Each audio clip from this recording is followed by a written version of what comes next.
All right. I think we're going. Excellent. So I'm going to keep this pretty quiet because we are in a museum right now. But I'm here at the Museum of Ancient Life in Lehi, Utah. And, yeah. How is the sound right now? Should I adjust it? Should I make it quieter? Should I make it louder? Hey, Cabaret. Hey, Self-Love. Hey, Claire. Hey, Mighty Rancho. Natty Science. Zuccotti Manicotti. Hello to all of you. How are you doing? Well, you can see I've got a dinosaur mural behind me. Yeah.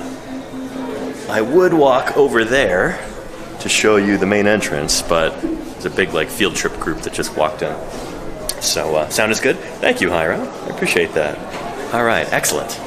So let's go ahead and venture into the museum. So I've been here once before. It was a few years ago. And I really like this museum a lot. I don't think it has much in the ways of a research collections, but as a public museum with displays, it's really awesome. So I'll be turning the camera around so you can see that. We've got some exhibits on geological time. We've got kind of a neat little diorama here with some paleontologists in the field. Yeah, pretty cool. Let's look over here first.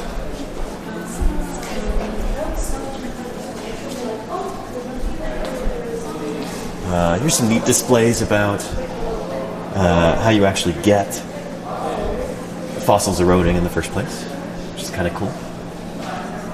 How can you tell if you found a fossil? Cool stuff. We're going to cruise through most of this pretty quickly and get to some of the actual dinosaur skeleton mounts. So, yeah, hey, Art Chappie. Osteoflight? Yeah, you've been here too? It is a pretty cool place. I like this place a lot. It's pretty awesome. And check this out. Holy cow. We talk a lot about dinosaur ontogeny on this channel. Check out this Ceratosaurus specimen right here. Take a look at that. We've got a juvenile Ceratosaurus, just absolutely beautiful. Take a look at that. Got those really big teeth. Ceratosaurus is well known for having pretty large teeth relative to its skull size. And it's got just the tiniest little bit of the nasal horn right there. See that above the nostril, above the nares? So, like pretty much all dinosaurs, Ceratosaurus seems to have changed a lot through ontogeny. And these are real fossils, by the way. This is not a cast.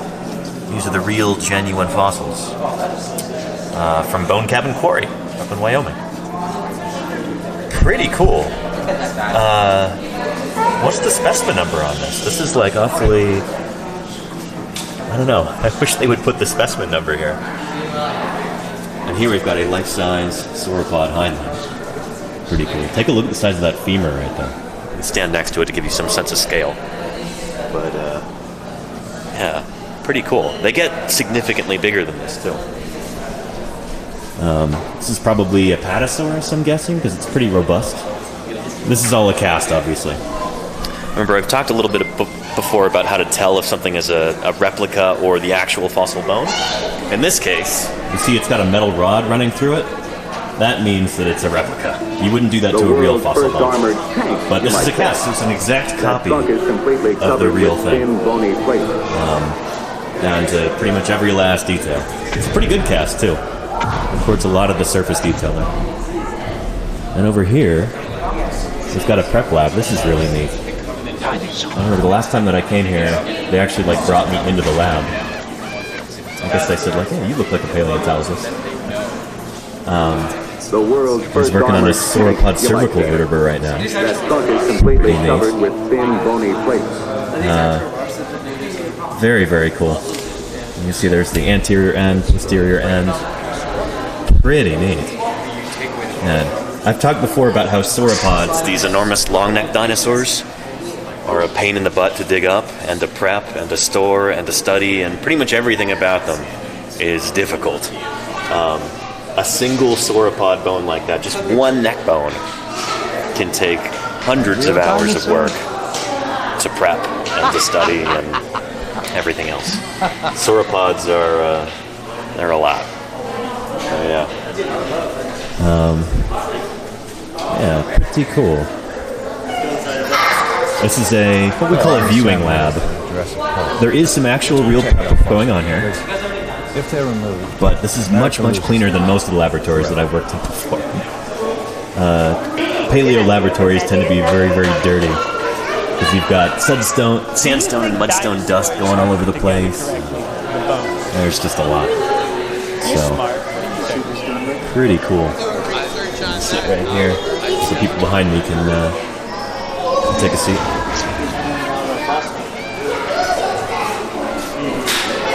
Pretty awesome. Hello, I'm Sam Hill. It's a pretty realistic animatronic. Let's protect that fossil. If they're removed, medical is correct. No.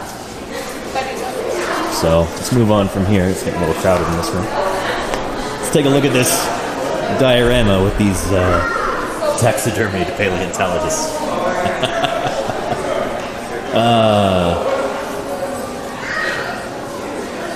These folks look a lot less filthy and a lot better dressed than most of my crews do when we're out in the field. But before we talk about that, let's take a look at some of the equipment right here. Sign says paleontologists use a variety of tools in the quarry. Can you tell how each of these items would be used in the quarry? Got a deck of cards. Some toilet paper. You all know what that's for. Use that for the same thing that you'd use it for at home. I guess some people in the field will use that as separator when they're making fossil jackets. But all of the crews that I've worked with have always used paper towels instead. Paper towels tend to work a lot better. Of course, you've got specimen tags, Sharpies, masking tape, and then there's geological tools right here. This is a brand new Estwing hammer. That looks a lot like mine, except mine's much more banged up. That's a heavier one than I have. And it's funny, they've got a folding shovel right here. I've never really used folding shovels in the field. I think they're a pain in the butt. They never really work very well. At least this one has a longer handle on it.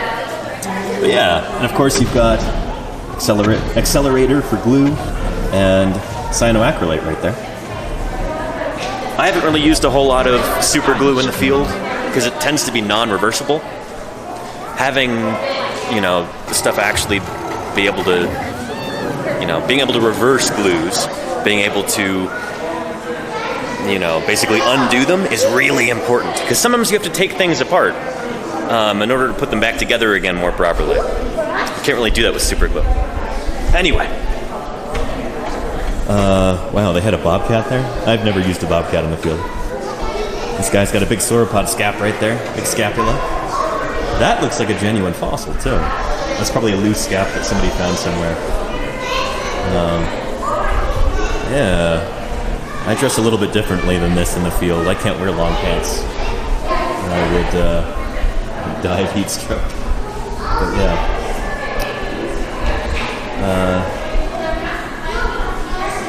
Yeah. Here, give me a 2 in chat if you're enjoying this so far. All denim, Danny? No, never, Ios. I don't know what this guy's thinking. Maybe that's just his style. This might be a slightly more dated display. Look at that mustache. But yeah. She's taking some measurements right there. I haven't really used measuring tape like that in the field. We usually use, we'll put down data spikes at certain intervals, and we'll put string between them. And that's generally how we do things. But I don't know, I've never dug up a sauropod, though. If we're digging up something that big, you might actually need measuring tape like that.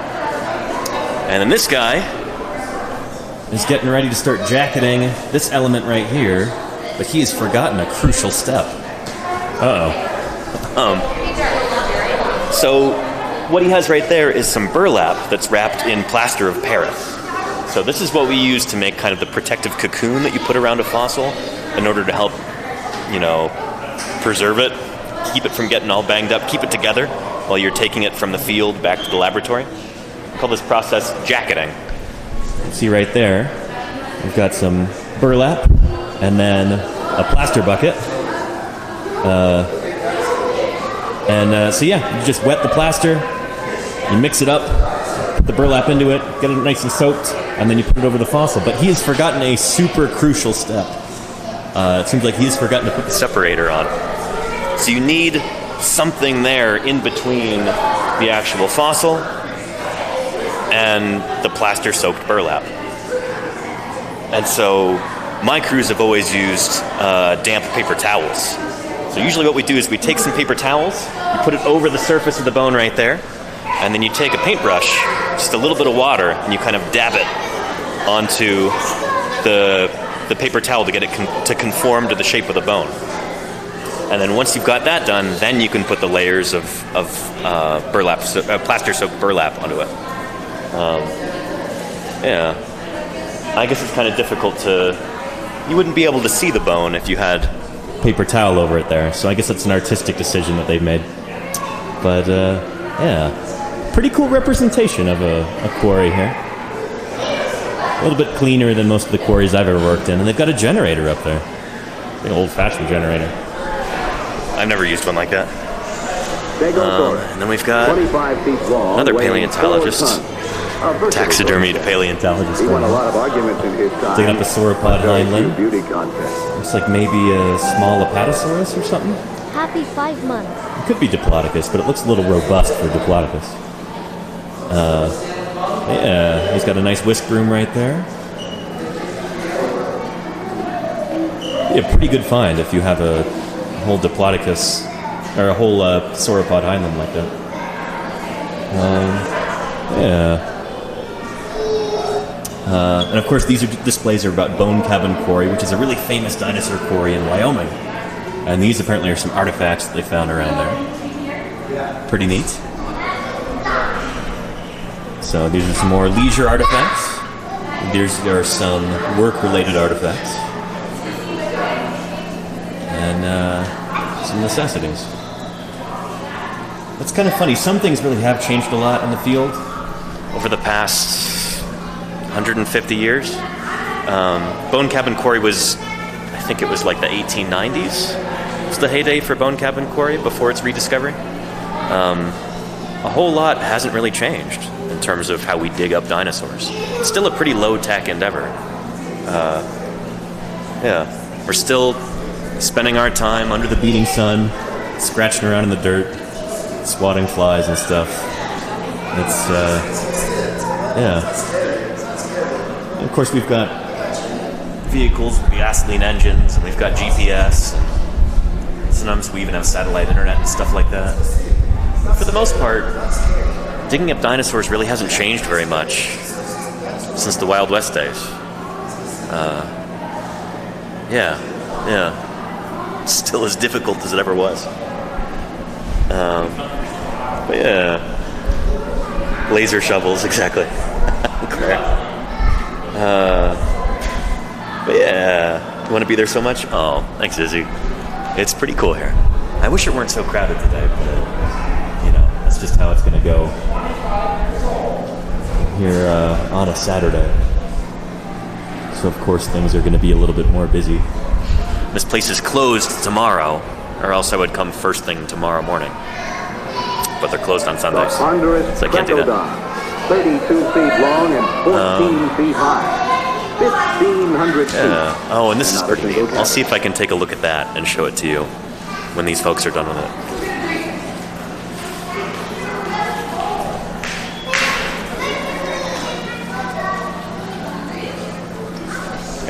Let's take a look at this. So this is pretty neat. Geologic time is a long, long time. This is a neat way of kind of illustrating it. So this is cool. It deals with the rotation of the Earth and everything, or the orbit of the Earth around the Sun. So this is 1 year right here. This is the only one that you can actually turn. It's easy for us to experience one day. That's within our daily experience. By definition. So yeah. And so each of these spins more and more slowly. I guess these are kind of like gears on a bicycle. There's 10 years right there, 100 years, 1,000 years, 1,000,000 years. Pretty neat. It's important to have hands-on stuff like that in a museum like this that people can touch and interact with. It's a little bit gimmicky, but I think it's neat. Yeah. Yeah. Oh, and let me turn down the gain just a little bit. Thank you, iOS. I've got my little thing right here. All right. Tell me how that is. That might be a little bit better. So we're going to continue on. I guess this is supposed to be Bone Cabin Quarry right here. So let's go on into the dinosaur halls. Yeah, eating pretty good in here. I know that planet. Oh, cool. Here. Let's go through here. This is Laura Dern of Jurassic Park. Digging up dinosaurs is hard, frustrating work. It takes months or years, so leave it to the professionals.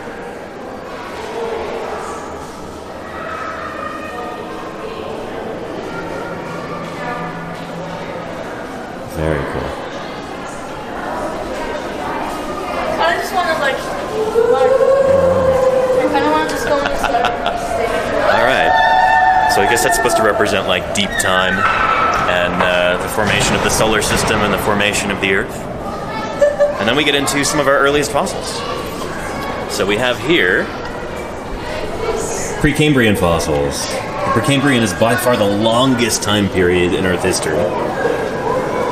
But it usually doesn't get very much attention because, honestly, we don't have very many fossils from the Precambrian.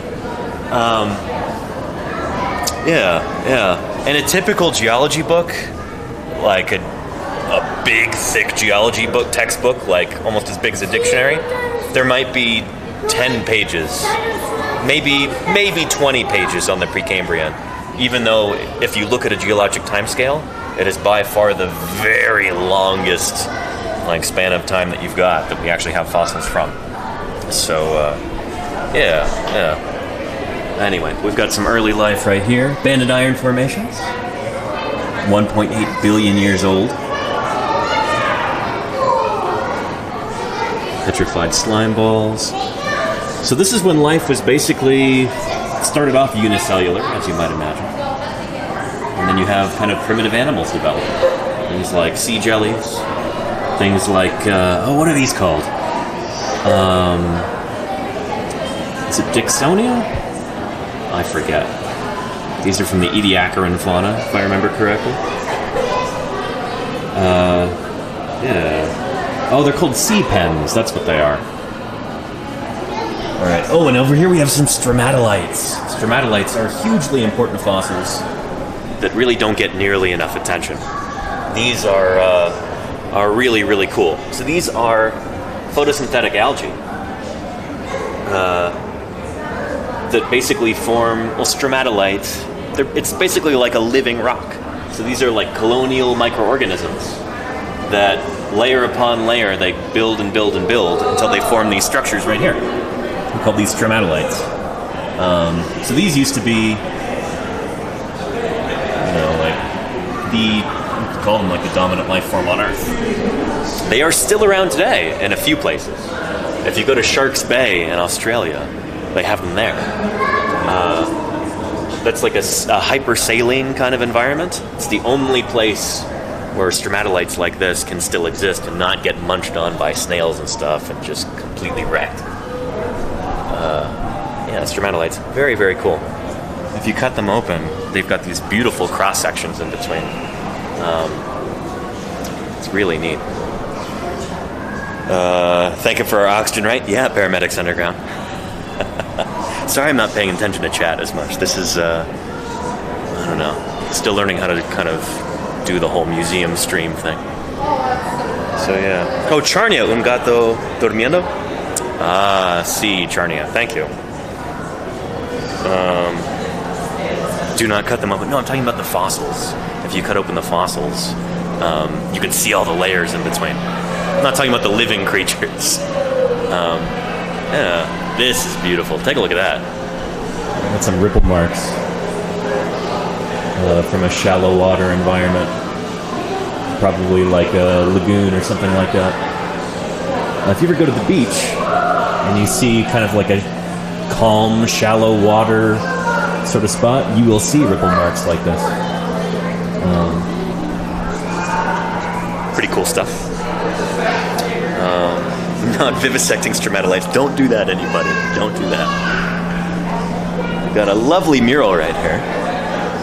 This kind of reminds me of the Burgess Shale. In fact, I think this is based on that. Utah Cambrian, yeah.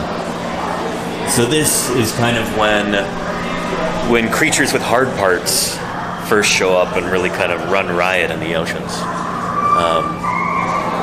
If you want to see some like really, really weird creatures, like something out of a fever dream, like something that would have been too weird for the Beatles in Yellow Submarine, then look up the Burgess Shale. It is a really, really weird assemblage of fossil critters.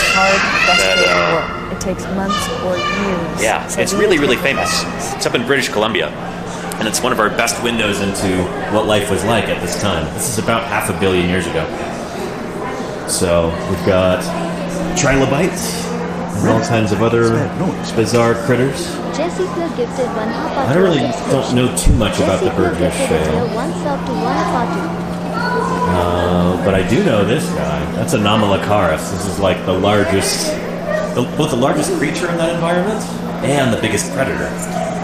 So this is actually larger than life size. Anomalocaris is it's about a meter long. It's really funny. When it was first discovered, it was found in pieces. And the first piece to be found were these right here. Those like appendages near the mouth at the front of the animal. Those are probably used for grasping prey. And so they just found those loose and they said, oh, it looks like a weirdo kind of shrimp or something like that. And so they named it Anomalocaris, which means strange shrimp. And then later they found some other pieces. They found the mouth, which kind of looks like a pineapple slice. It's round with a hole in the middle. It has kind of like a camera shutter type mouth. I wish they showed it on here. It's underneath the animal. Like underneath the head. It's really weird looking. But they gave that a separate name. They thought it was its own animal. And then they found the body, and they gave that a third name. And then somebody actually found the whole thing all together, and it became clear that this is actually one animal. Just, a really big, weird thing. So, but it kept its name Anomalocaris because that was the first published name for it. So, as we all know, the first name that gets published is the one that gets kept. So, yeah. Yeah. And thank you, Kinesmash. Burgess Shale? That's exactly it, yeah. Anomalocaris are your best friends, Bill? Yeah. Anyway, yeah. Here, let's take a look at some of the fossils real quick, and then we'll move on. We've got some beautiful trilobites in here. Utah is actually pretty well known for its trilobite fossils. There's a lot of beautiful Cambrian stuff. Millard County, Utah. These are all from Millard County. Yeah. Some other critters. I'm not even sure what these are. These are Anomalocaris pieces. There is a piece of Anomalocaris right there. It's one of the end of its big grabber appendages. There's a sponge right there. Very cool. And some more trilobites. Oh, these are gorgeous. Beautiful examples of these critters. So, trilobites are, I believe they're crustaceans. They're definitely arthropods. They have an exoskeleton and all that. I think they're kind of, they're like an off-group between spiders and horseshoe crabs and other crustaceans, I think. They're part of a now extinct group. So anyway, let's continue on and see some other stuff. Oh, we've got some trilobites above us here. Check that out. That's really cool. The biggest trilobites get about that big. There's one from the Permian that's like a good 3 feet long, I think. So they get pretty large. I mean, take a look at that. Pretty neat. We've got some other critters around here too. We've got some big old nautiloids right up here. Look at those. Very cool. It's kind of a squid in a cone sort of deal there. And and these. There's a display just like this at Museum of the Rockies, where I used to work. But this is, what is this, from the Ordovician period, I'm guessing? Yeah, all kinds of different cephalopods going around doing their thing. All these different squid and octopus relatives. Lots of kind of primitive corals, and these are crinoids right here. I know we talked about crinoids a little bit on this channel. These purple guys right here. They're also called sea lilies. And they're not a plant. They're actually a kind of animal. They're related to things like sea stars and sea urchins. They're echinoderms. And so they actually have a mouth in the middle of all those little fronds. And what they do is they use those little hairs along there to kind of filter the water out, grab little food particles, and then those get passed down the arms to the mouth in the center. Which is pretty neat. And then of course we've got an early fish right there. Yeah. It's very similar to what some of our ancestors would have looked like. That is our branch on the family tree. That is what your great million times great grandmother would have looked like. Pretty cool.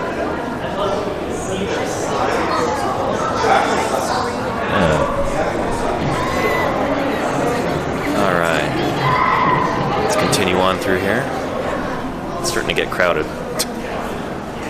Considering putting my mask on. There's so many people in close proximity.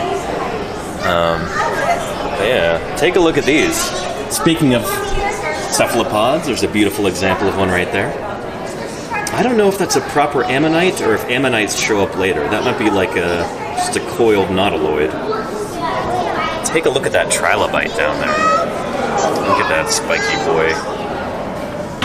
Pretty neat.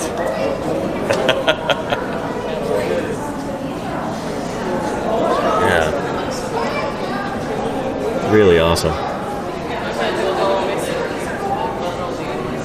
Yeah. Here. I think I am going to put my mask on real quick. There are a lot of people running around me right now. Let's see. Hang on just a minute, everybody. There we go.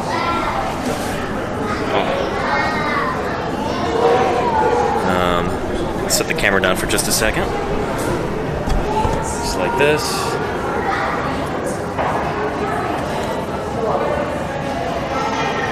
There we go. That's better. A mask like this isn't going to make a huge difference. Hopefully you can still hear me. I might have to talk a little bit louder. But let me know if you can still hear me. Check out these trilobites here. Very, very cool. These must be reconstructions of what the big ones would look like in life. But these other ones, these fossils, are just exquisite. Take a look at that. It's those super fine, detailed structures on there. It's amazing. I really don't know enough about trilobites. I know enough to know that they're really, really cool. Yeah, and there's an example of what one might look like in life. It's even got kind of nice gradient patterns on it right there. And it's got these antennae. Pretty neat.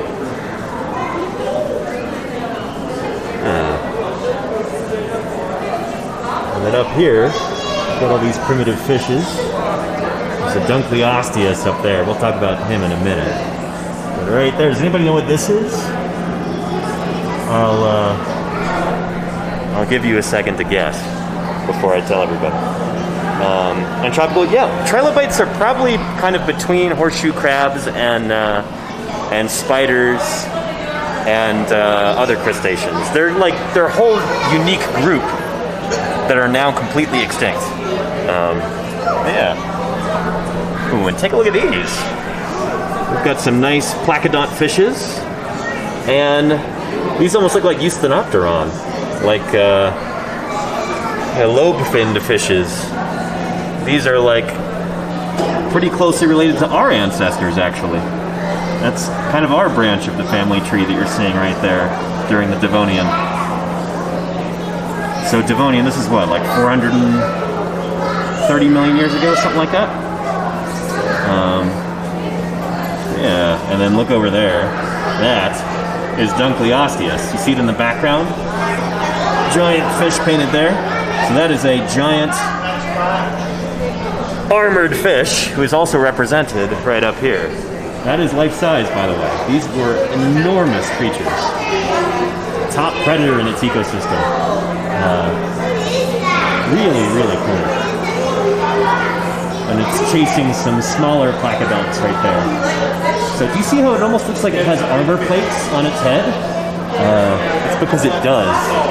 Those are like solid bony plates that comprise the skull. And the jaws at the front are also just like solid bone. It doesn't really have teeth so much as it has like a giant nasty beak. Very, very cool. And then move over here, and we'll see some actual fish fossils here. Wait until these folks pass by, I guess. Take a look at this. We've got some beautiful ammonites and nautiloids right here. A lot of these come from Morocco, and that's what the sign is telling us right there, from the Atlas Mountains. It's just absolutely gorgeous. Morocco actually has a really big commercial fossil trade, for better or for worse. Take a look at that. Just absolutely beautiful. So some of these are really curly. The animal basically lives in there. The tentacles come out. This is a long, straight one. We call this a nautiloid. Or an orthicone, I guess, at this point. And, yeah, tentacles that come out right there. Pretty cool. Alright. Scoot over here for just a second until this crowd goes by.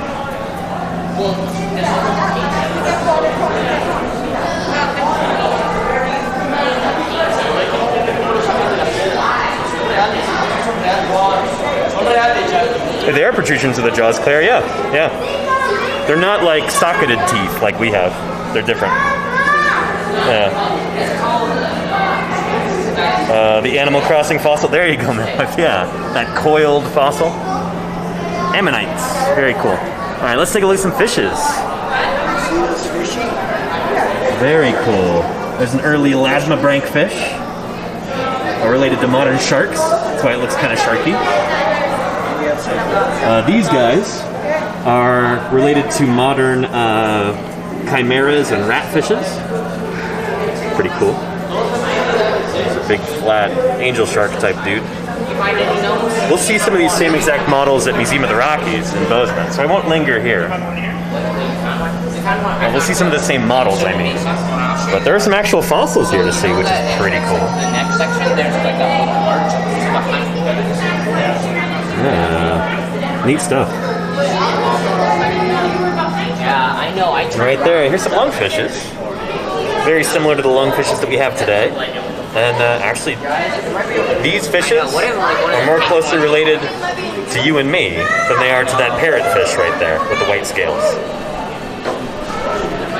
It's hard to imagine, but it's true. That fish right there, the lungfish, those two at the bottom, more closely related to you and to me than to these fishes up here. Pretty cool. Alright. Scoot along here. Ooh, fossil plants. Very cool. I think these might all be from various mines. That's why this is like a... Yeah, talking about fossil fuels, oil and natural gas, coal. And coal, as you might well be aware, is the remains of compressed plant fossils. Yeah, so like a long time ago, plants just, during like Mississippian and Pennsylvanian times, plants really took off on land. This is before things like fungi or herbivorous animals had really evolved to kind of eat up the plants. So when the plants would die, they'd basically just like kind of sit there, as I understand it. And so you just had these giant compressed mats of plant material that over time got compressed and compressed and compressed. All that carbon from the plant's bodies got turned into coal. Because coal is just, compressed carbon like that. If you compress coal enough, you'll get a diamond. But, yeah. So you know how this works, right? So anyway, fossil plants are, think of them as like coal in the making. Or rather, you could think of coal as just being ruined fossil plants. Your great uncle was a parrotfish when he was little? Very funny. Let's go through here. Alright. And so we were talking about coal. These are what those coal forests would have looked like. We've talked a lot about giant insects on my channel before. There is one of them right there. That's, is that Arthropleura? It's like a giant millipede relative. That, I was going to say it's life size. It's honestly a little bit small. They could get big. They get to be like 13 feet long, like 4 meters. They get really, really big. And here's some of those awesome primitive plants. I shouldn't use the word primitive like that. It's kind of a loaded term, even in phylogeny. But, yeah, very cool. Giant lycopod trees and giant horsetails. So here in the States, we subdivide the Carboniferous period into the the Mississippian and Pennsylvanian periods. And this is a Pennsylvanian swamp forest. I don't know how well you can see it with the reflection on the glass right there. That might be a little bit better.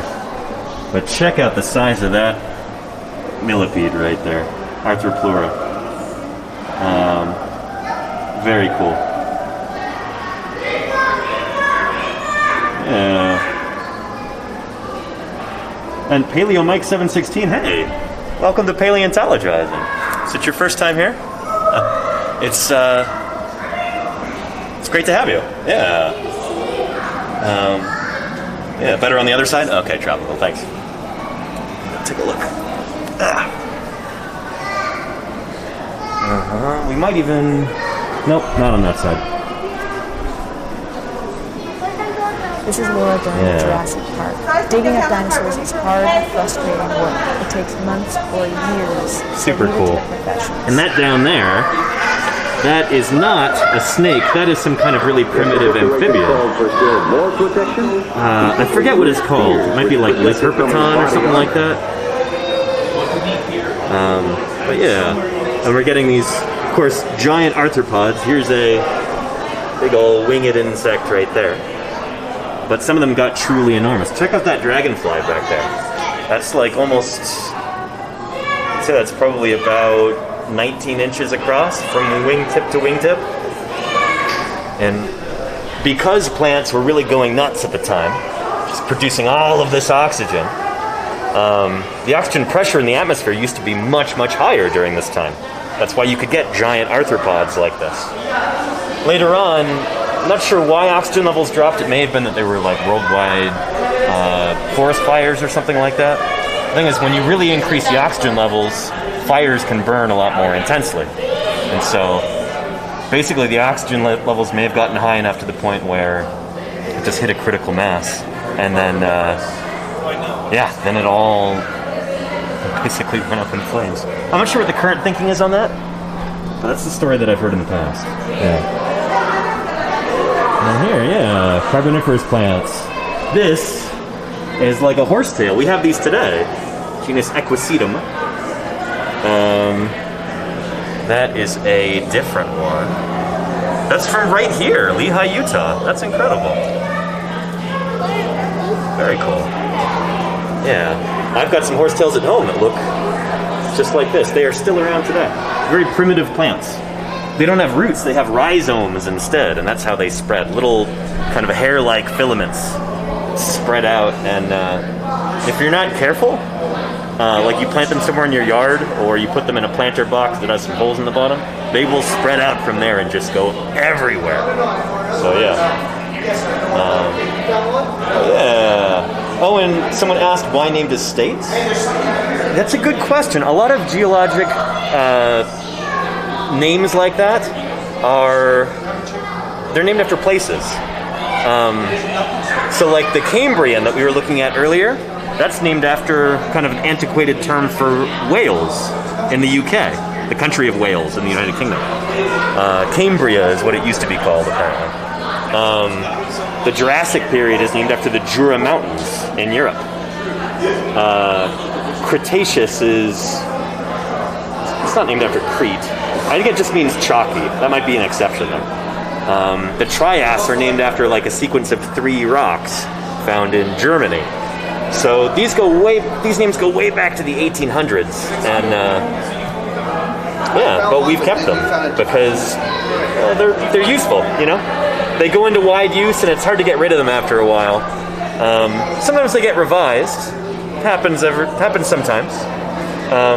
But yeah, they're place names basically that get assigned to a time because in those places rocks from that age were exposed, and that was like the first place that they were described from. I hope that makes sense. Yeah. Very cool. I feel like there has to be one. That's some of those fossil plants. It's dark enough, yeah. Beautiful ferns there. Yeah. All right, let's keep it moving. Oh, now we are getting a little bit closer to my favorite time, the age of the dinosaurs. It's funny, this kind of skips around in time a little bit. Let's go look at the Permian first and take a look at that. In the early Permian, you've got one of everybody's favorite prehistoric non-dinosaur creatures. Dimetrodon. So this is very commonly mistaken for a dinosaur. But like I said with the lungfish, this critter that you see right here is actually much more closely related to you and me than it is to any dinosaur. This is what we might call a stem mammal. So it's basically like an ancestor to the mammals, I guess. And this is like a top predator in its ecosystem. See by those teeth. Take a look at that. The name Dimetrodon means 2 measures of teeth. Because basically, it's got heterodonty. A heterodont condition, different sizes, different types of teeth. Which is a pretty derived characteristic. You don't see that a whole lot in different critters. It's common in mammals, but other creatures not so much. You've got a little Dicynodont over there. Another very mammal-like creature. It's got these little tusks. That's an herbivorous animal. And everybody at this point still got sprawling limbs. See how they're kind of holding their arms and legs out to the sides? You know, not arms directly underneath, but arms sprawled out to the sides like that. Not a super efficient way of moving. And I think if you have sprawling limbs like that, basically it's really difficult to breathe and walk at the same time. So yeah, it's considered like a primitive characteristic, to use a loaded term. We've got Ariops right here. This is a reptilomorph. So kind of like I don't know where exactly it would fall in the phylogeny nowadays. But it's basically like a big, weird, froggy, salamander-y thing. It looked a lot like that in life, maybe. It says here that it's semi-aquatic. I buy that. It's got those sort of spread out fingers and toes there. Yeah, pretty cool. I like this. So they do not want to become a meal for that Dimetrodon, but I think, I don't know. I don't know if it's looking too good for Ariops. And then we get into the Triassic period. I'll take you over there and show you big ol' ammonite and some ichthyosaurs. Yeah.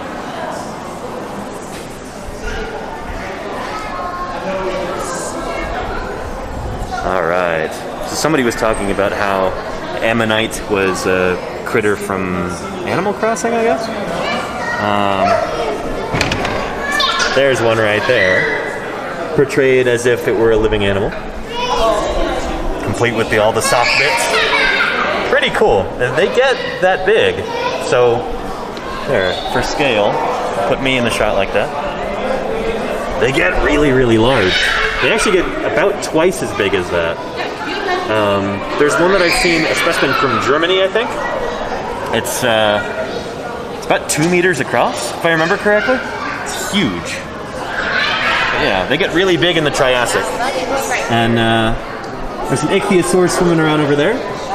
You might recognize ichthyosaurs from my ukulele, actually. I've got an ichthyosaur skeleton on there. And there's a poor dead ichthyosaur getting munched on by various critters. And there's some living ones going around doing their ichthyosaur thing, catching some cephalopods. Yeah, that was true. And man, there's a big old chondrichthyan fish. Reminds me of like a guitar fish or something like that. Big cartilaginous fish, related to sharks and rays and that kind of thing. This looks like Lepidotes right here. Yeah, I think Lepidotes is no longer a valid name, or it's been... I think that genus has been kind of split up into various other lobe-finned fishes. But take a look at that. Beautiful. This is a cast right here. That's not the original fossil, but it's been beautifully painted, so it looks very realistic. But yeah, take a look at those ganoine scales. So its scales are actually made of bone. Oh, and this is, by the way, related to fishes like the coelacanth. We've talked a lot about coelacanth on my channel. So this is a Cretaceous relative of the modern coelacanth. And it's got these big, kind of bulbous teeth right there. Probably duraphageous, which means that it was eating really, really hard stuff. Probably crunching up crabs and other critters on the bottom of lakes and rivers and like shallow lagoons where they live. This is from Solnhofen in Germany. This is from the same place as Archaeopteryx. Can you show Poppy the next thing while Cheryl watches this for a minute? But yeah. And Moohoodle says it's an angel shark, I think. It might be, or it might be... Let's see what the placard says. I don't know my elasmobranch fishes that well. It certainly looks like an angel shark, but it might be like an extinct creature that's not related. I kind of get that a lot, where, you know, the same body plan will evolve a whole bunch of different times, just because it's really, really good for, you know, a given environment or a given ecology. So yeah. Man, take a look at all of those ammonites in this single block right here. That is impressive. Very, very cool. Anytime you find ammonites like this, you know you're looking at rock that's older than 66 million years old, because they go extinct at the same time as the dinosaurs. Yeah. And speaking of ammonites, take a look at this right here. Here is a beautiful ammonite fossil. It's been all polished like this. And check this out.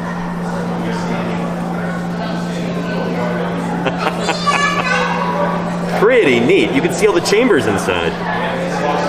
That's very, very cool. I like that a lot.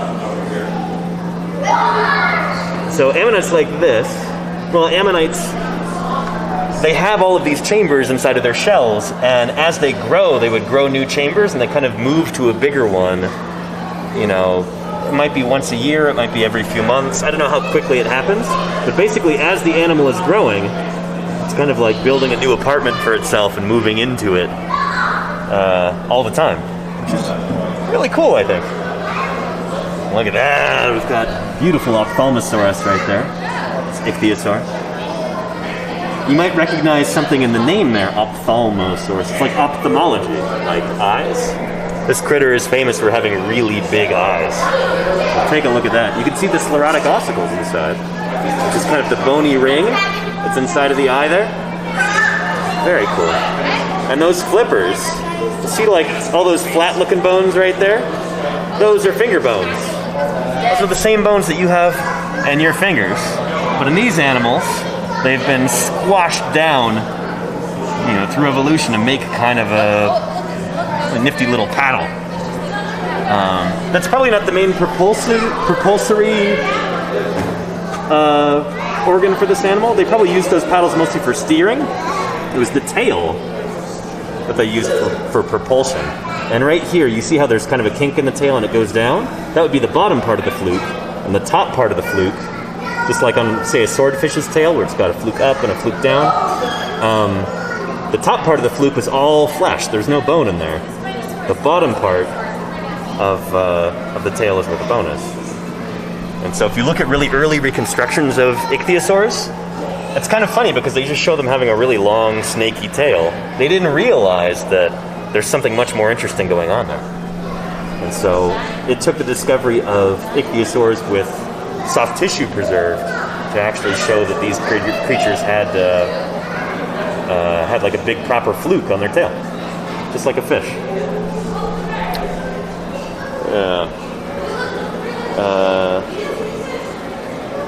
Let's see. Shrink rat habit of early paleontology. Yeah, temporary phrase. I mean, that's just like the early parsimonious way of doing things, I guess. It's like, don't add extra stuff unless you have a reason to. But, yeah.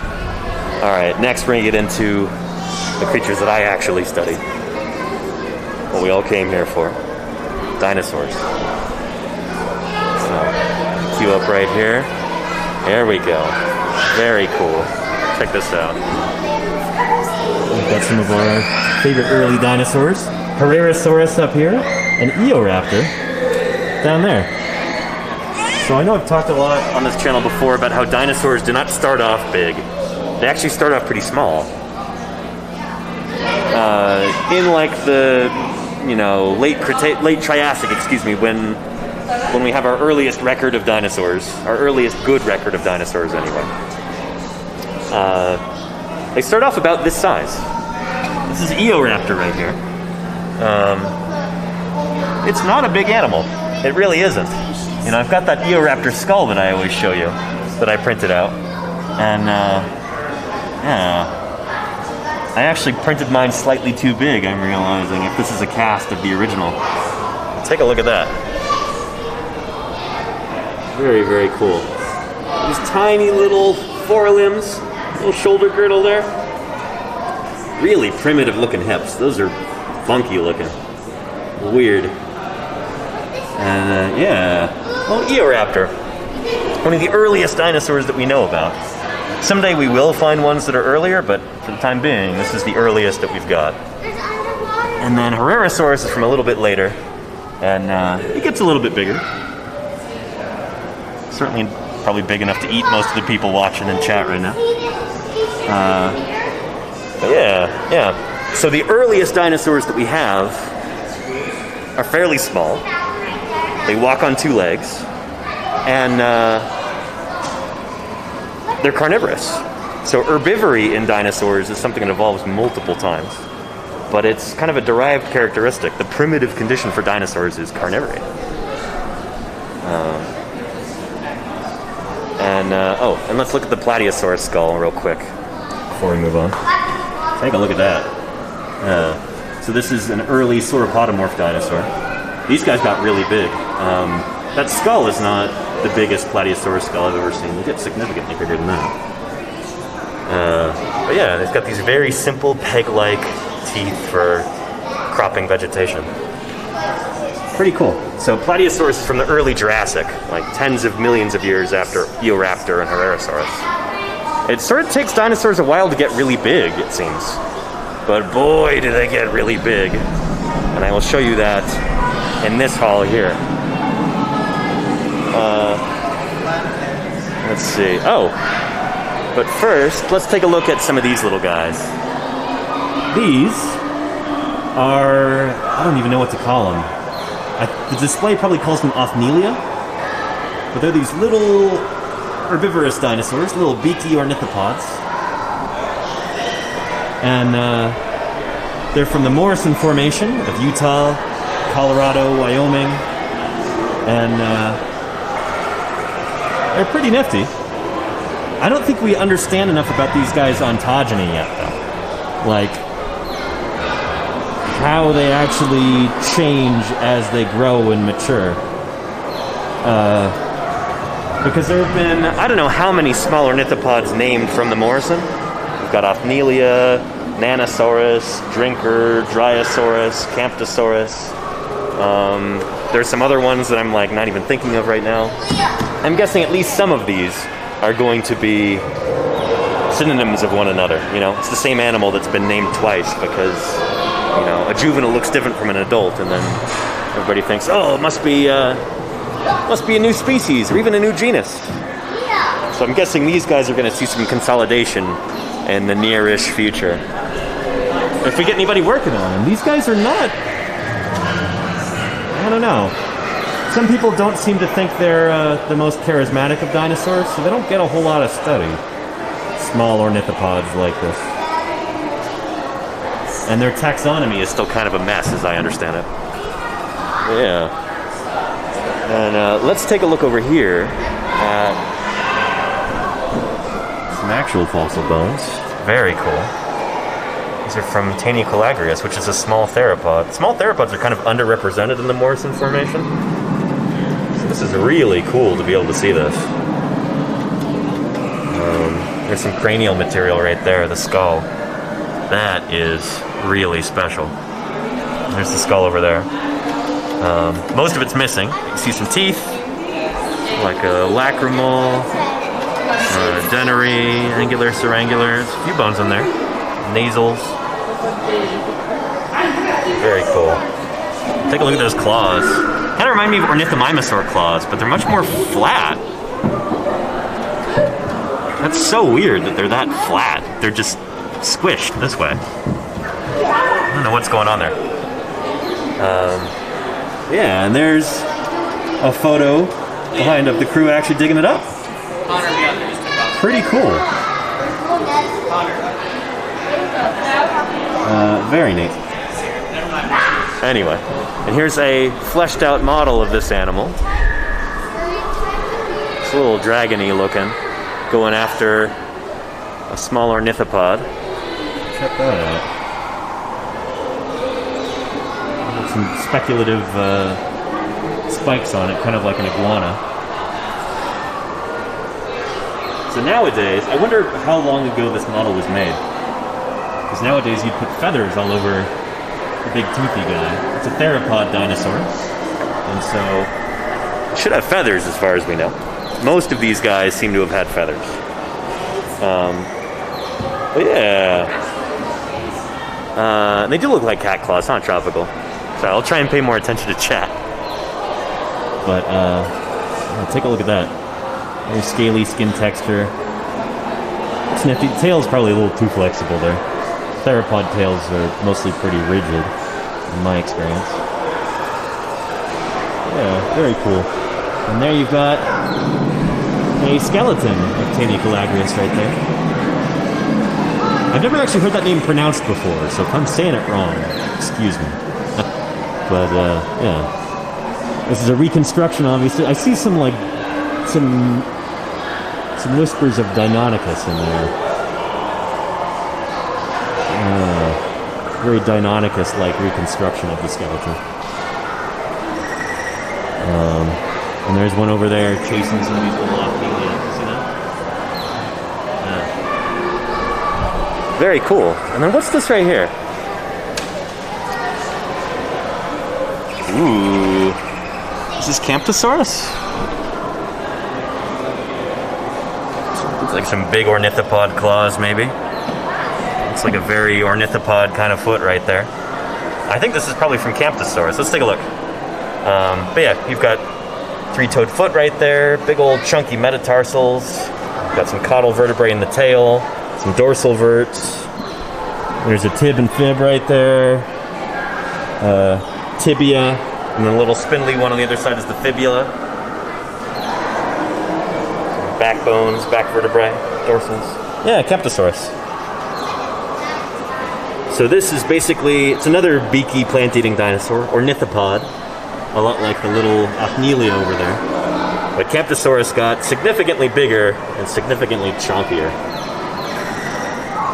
I think Camptosaurus is a very underappreciated dinosaur. Should be very important to the history of later ornithopods, but it's relatively poorly studied from what I understand. We need more people working on Camptosaurus. Or maybe that's happened in the past couple years and I'm not familiar with it yet, but yeah. Yeah.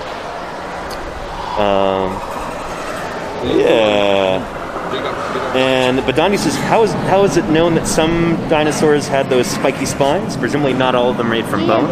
Yeah, sometimes we do get the non-bone parts that do get preserved. Like, I think there's a Diplodocus specimen, this big old sauropod, big old long-necked dinosaur that does have kind of iguana-type spines running down its back. It's also got skin impressions that show that it had kind of a pebbly texture to its skin. But that's really rare. We don't see that very often, you know? Here, take this off for a minute because there's nobody's around. But take a look at this. We've got some Goniopholis. These are crocodile relatives. And they are chowing down on a dead Stegosaurus. Oh, and there's a baby Stegosaurus who's looking on in horror over there. Sorry, baby Stegosaurus. Yeah, it's a pretty cool mount. I've seen the same Stegosaurus mount before many times. I guess that's a commercially available one. If I recall correctly, that specimen was actually nicknamed the Roadkill, because it's just kind of sprawled over on its side. But the really cool thing about that Stegosaurus is that if you look over by its skull, see those little kind of pebbly things down below its lower jaw? Those are the armor plates on its throat. So, really, really neat. So this is one of the specimens, I think, that basically showed us the extent of Stegosaurus' throat armor. Really cool. And here, I'll get myself in frame so that you can see just for scale. Stegosaurus is not a particularly large animal. Oftentimes in like movies and stuff, it gets shown as being way bigger than it actually is. Like in the Lost World Jurassic Park, the second Jurassic Park movie, they show Stegosaurus being way too big. It's like 50 feet long or something in that movie. They weren't that big in real life. They're like maybe 20, 25 feet long, you know? It'd be what, like, like 8 meters? Something like that? Still big. It would still be a huge animal by today's standards.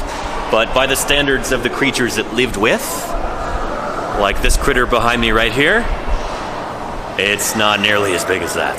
Yeah. So yeah, let's go take a look at that. Put my mask back on.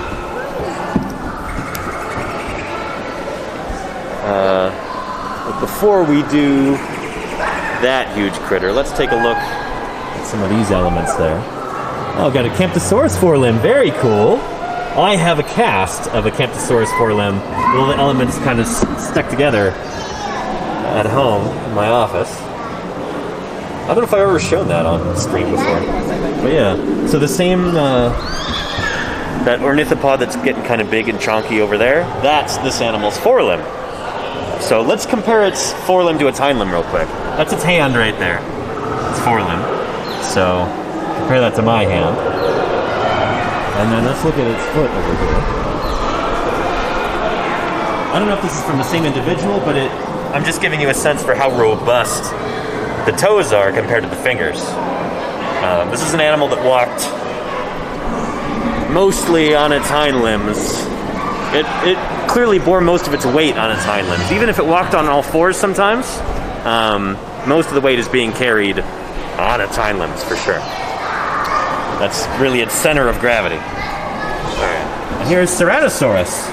This is gorgeous. Here, we'll start at the tail. I remember also, was talking about how to tell the difference between casts and actual genuine fossils. This is a lovely example of how to do that. This is doing this in easy mode right here. So, you see these kind of coal black elements right there. Those are the ones that have been sculpted or cast. Some of them actually are cast. They have the texture of casts. But then there's some actual fossil bone right there. This classic kind of Morrison gray, dark gray. And then there's the hips right there. Ilium, ischium, pubis. Really skinny pubes there. The pubic bones. Very skinny. Long, spindly ribs. And yeah, take a look at that skull. That is gorgeous. Oh my goodness. Just beautiful. And again, that nose horn right there, not fully developed yet. This is still a young animal.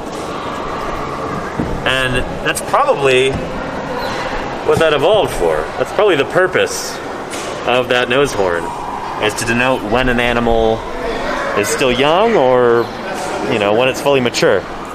Kind of like the antlers on an elk or something like that. It's got kind of a developmental and social purpose to it, you know? So yeah, Ceratosaurus, very cool. One of the big meat-eating theropods of the Morrison Formation. And then, oh, do we have we've got a mounted skeleton of Ceratosaurus right here. Check that out. Pretty neat. Yeah. Hey, Jimmy Whammy Games, how you doing? Very cool. Some more. This might actually be a cast of the specimen that we just saw, or it might be partially sculpted too. But very cool. And there, of course, is Camarasaurus. You know the skull that I have at home in my office that I always show on stream, the one that sits behind me. That is Camarasaurus down there. That is what an adult-sized Camarasaurus skull looks like. The one that I have is juvenile-sized, so it's about half the size of that. That is pretty big. And this is basically the full size of the animal. I like how a lot of the dinosaur skeletons in this museum are sitting on their sides, and that's a cost-saving measure. It's really expensive to stand these things up and, you know, have what we call mounted skeletons. It can save you a lot of money and a lot of time and a lot of headaches to just have the thing sitting on the ground like that, which is what they did there. Yeah. On formal occasions, he's called Brontosaurus. Pretty Big cool. fella, isn't he? 70 And then over here, substantial 35 tons. Gargoyleosaurus. Yeah. Very cool. One of the earliest of the ankylosaurs that we have. There it is right there. For a long time, people thought there weren't ankylosaurs until the Cretaceous, but nope, they are there in the Jurassic. This one's from the Morrison Formation. So, yeah. There was a story for a long time that, like, oh, stegosaurs go extinct because the ankylosaurs just outcompete them. And like as soon as the ankylosaurs show up, the stegosaurs are no more. Now we know that is not true. These animals have been around since the Jurassic period. We've got them in the Morrison. So pretty cool, Gargoyleosaurus. There's a book that I had a long time ago that described Gargoyleosaurus as like the Oakland Raiders fan of the dinosaur world. It's got all these, like, you know, spikes and just, like, trying to look really tough and, yeah. I don't know. Maybe that'd be, like, better as, like, a mods and rockers kind of analogy. I don't know which one Gargoyleosaurus would be. Let me know in the chat. Yeah. A 3-month gift sub? Holy cow. Jamie Whammy Games, thank you so much. I really appreciate that. Sorry, I don't know, there's so many cool things to see around here. I don't want to keep looking at my phone. Thank you for that, Jamie. I really appreciate it. Thanks for your support. It's not cheap to go out on a road trip like this and pay for mobile data and all that, so that helps. I really appreciate it. Does anybody know what kind of tree this is right here? Shout it out in chat if you think you know. Because this is still around today. In fact, you see it in a lot of urban forestry. It's a very common tree in cultivation in cities. What do you think that is? That's exactly right, yeah. RB42. You're right, that's a ginkgo. Yeah. So these used to be super widespread. They used to be all over the place during the age of the dinosaurs, and before then too. I think ginkgos first show up in like the Permian period. Yeah. So they've been around for a good, I don't know, 300 million years, something like that. Like a third of a billion years almost. And they're still around today. There's only one species of ginkgo still in existence. It's Ginkgo biloba. When you hear the phrase Ginkgo biloba, that's actually its genus and species name. That's its scientific name. There's another one right there. Yeah. I'm going to start growing those when I get back from this trip. I really want to grow some ginkgos because they are such cool plants. Let's go ahead and go down here and check out some of these big old mounted dinosaur skeletons. Starting with this one. Is this Supersaurus or Seismosaurus up here? It's a superlative sauropod, whatever it is. Some kind of giant diplodocid sauropod. Take a look at that. This is life-size, by the way. Truly enormous animal. That's got to be close to like, I don't know, 30, 31, maybe 32 meters. So like, probably close to 100 feet long. Really, really big critter. I mean, take a look at that. It just keeps going and going and going. Oh, the sign says it's Supersaurus right here. See? Supersaurus. And I don't really know what to think about Supersaurus, whether it's a valid genus or not. Matt Wadel would actually be Matt Wadel or Kerry Woodruff would be perfect people to talk to about this sort of thing. But yeah, I wouldn't be surprised if Supersaurus is just a really, really huge Barosaurus, which is similar to Diplodocus. It's just a little thinner. Yeah, but it is huge. Just absolutely enormous. One of the biggest animals to ever walk the earth. And that is the size of its scap right there. Scapula and coracoid. Shoulder blade of this animal. Pretty cool. It's even got, see that little white splotch right there? There's a specimen number on it. So I'm assuming this is a cast. I don't think that's the original fossil though. Even though it does have a cradle underneath. You can see the that kind of like white bit underneath there. Kind of like, it almost looks like a bottom jacket. But no, this isn't the real thing. This is going to be a cast. It's cool that it has a specimen number on it. Appreciate your skills and the education you provide.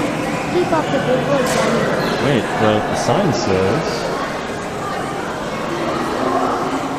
this is the actual Supersaurus bone that the world saw when the announcement was made of the new animal's discovery in 1972. Wow. I didn't realize that. This is the real fossil bone right here that you're looking at.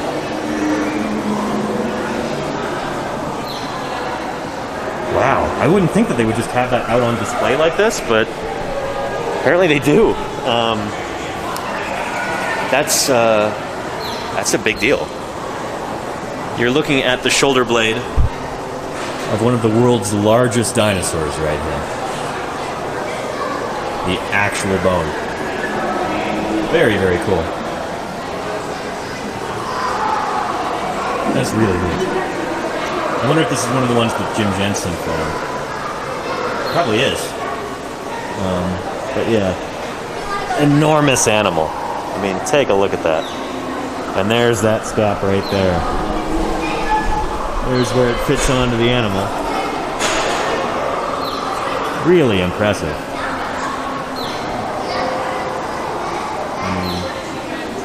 How old is Alexiplex? It's about 150 million years old. It's from the end of the Jurassic period. So, yeah. Not quite halfway through the age of dinosaurs yet. Yeah, very cool. And woo. Let's take a look at this critter's pelvis. Take a look at that. Oh my goodness. Is that the ilium right there? Yeah, there's the acetabulum. So that's where the femur fits in. That socket right there. That's where the femur goes. Go that way. Yeah. Oh, and Alexiflex, no, 150 million years ago. Yeah. So, older than you thought. But anyway, there's another specimen number right there. I don't know if you can see it on camera, but it says BYU 725. That's Brigham Young University in Utah. They probably just didn't have space to display this thing there at BYU.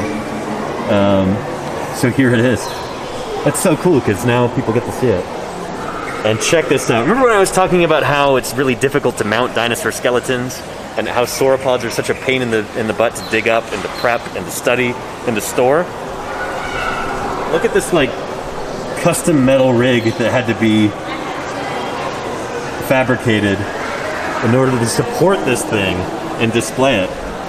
That's incredible. Like, that's some real creative welding and fabrication there. So I don't know. I've talked before about how there are a lot of different ways to get into dinosaur paleontology. Welding, believe it or not, is one of those ways. Yeah, so if you have a passion for welding, or if you have skills in that area, you could work with dinosaurs with those skills. Pretty cool, I think. But yeah, take a look at that. Imagine if your hips were that big. This is not even the whole hips, too. This is just... So these are the vertebrae that come up from the hips that you see up there. So you see the big flat one up there? That's the ilium. And then you've got the vertebrae that stick up behind it. That's what you're looking at right here. These are the neural spines on the sacral verts, the sacral vertebrae. Pretty cool. This is about 144 million years ago. Okay. So it's like maybe the very end of the Jurassic. Pretty cool. Yeah. A lot stronger than a monitor stand. There you go. Absolutely. Yes, this is true. Yeah. You know how to solder, Tropical? Take those skills and just turn them up to 11 maybe.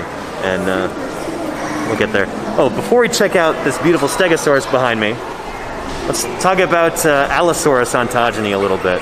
I love this, that they went through the trouble of painting a little growth series for Allosaurus here. And these are all like life size. This is really neat. Allosaurus eggs right there with a little hatchling. See that? And then a little juvenile. And then it's bigger and bigger.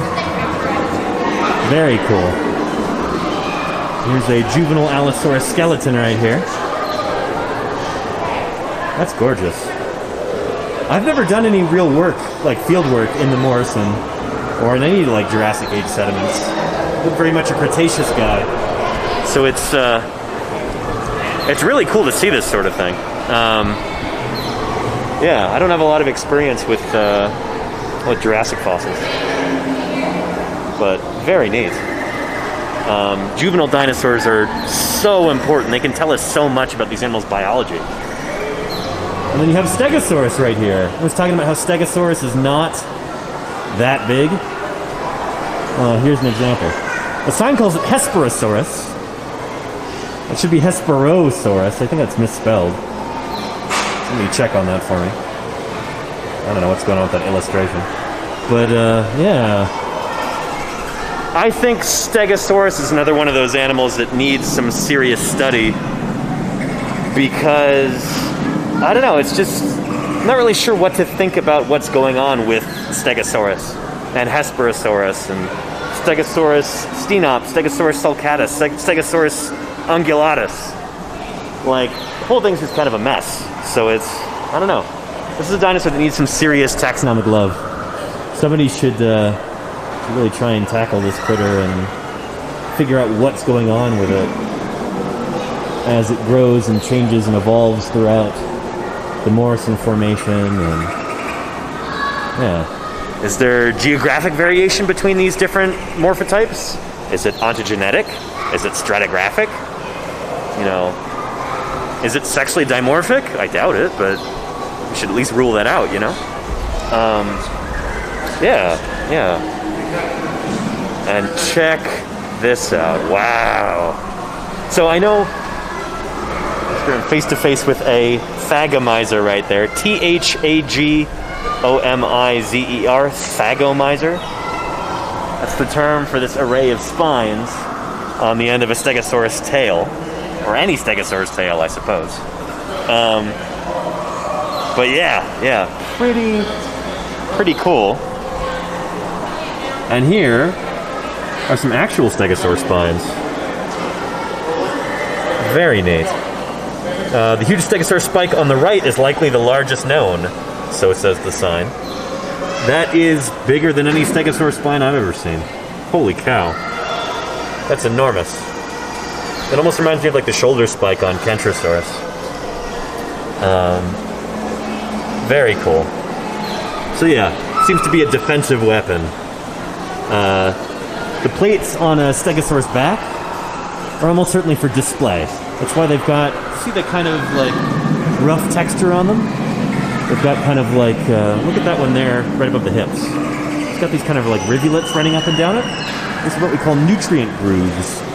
So it's much like, say on the skull of a toucan or something like that. They've got these grooves that run up it. They're like, that's a blood vessel supply for the keratin, the kind of like fingernail material that would have covered that plate. Probably been really brightly colored. Yeah, a display organ as far as we can tell. But those spines are a different story. Those seem to have been for defense. Those are all business. Alright. We'll walk under this Camarasaurus skeleton here. Yeah. I forget how big Camarasaurus can get, you know? It's a big critter. So, let's take a look.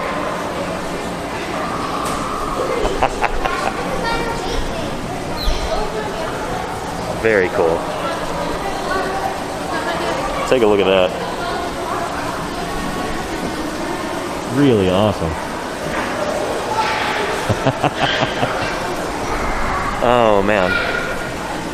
Now, when you think of Camarasaurus, you don't think of it being a super huge sauropod, because there are much bigger sauropods in the Morrison Formation. But it was pretty big. 32 feet long and 14 feet high. I don't know. They got huge. Camarasaurus is, as far as I know, the most common sauropod from the Morrison Formation. The most common of these big long-necked dinosaurs. Yeah, I'm gonna go walk up the ramp there, and we'll go up to the second floor where its head is.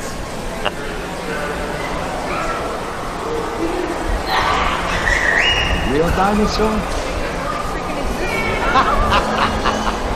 Let's see. And Iridani, this is true. Yeah.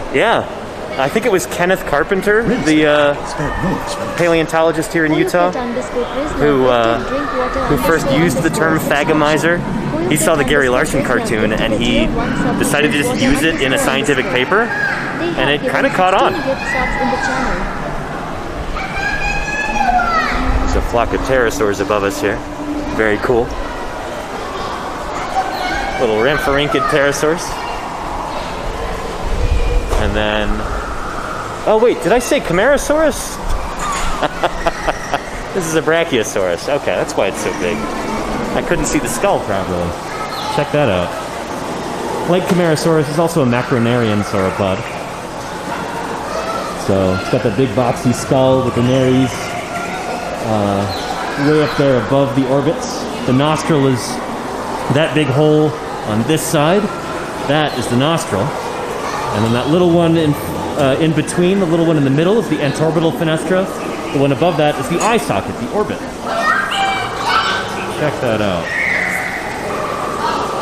Pretty cool. Now, Brachiosaurus is one of those dinosaurs that I think is not as well known as you might imagine. Elmer S. Riggs dug up a Brachiosaurus way back in the day. I think it was pretty fragmentary, though. I think most people's picture of Brachiosaurus comes from the African Brachiosaur. It's been renamed Giraffatitan. I don't know how similar it is to our North American Brachiosaurus, but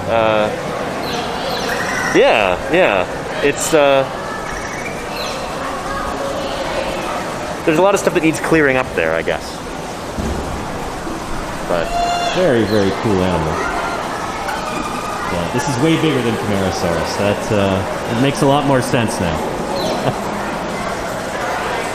And you see how they don't really have a lot of texture to them. Like, look at the coracoid right there. That's sculpted. Because we don't actually have a real fossil that's cast from. Same with most of these cervical vertebrae, the neck vertebrae. They're very smooth for the most part. Those are sculpted. But that humerus right there, that is a real, like, that is cast from the real thing. That is not sculpted. It's a replica, but it's an exact replica of the actual fossil that we have. So, if you look closely, I mean, you can figure this stuff out. It's just kind of knowing what to look at, you know? Oh, beautiful. Let's take a look at this Rhamphorhynchus right here. Check out this cast of this pterosaur. Very, very cool. So the word pterosaur means wing lizard. You might be more familiar with the term pterodactyl, which means wing finger. That's in reference to these. This is the fourth finger right here that actually forms the wing membrane. So this is your ring finger. It's that same bone. The hand is right there. This is one long finger that runs across there.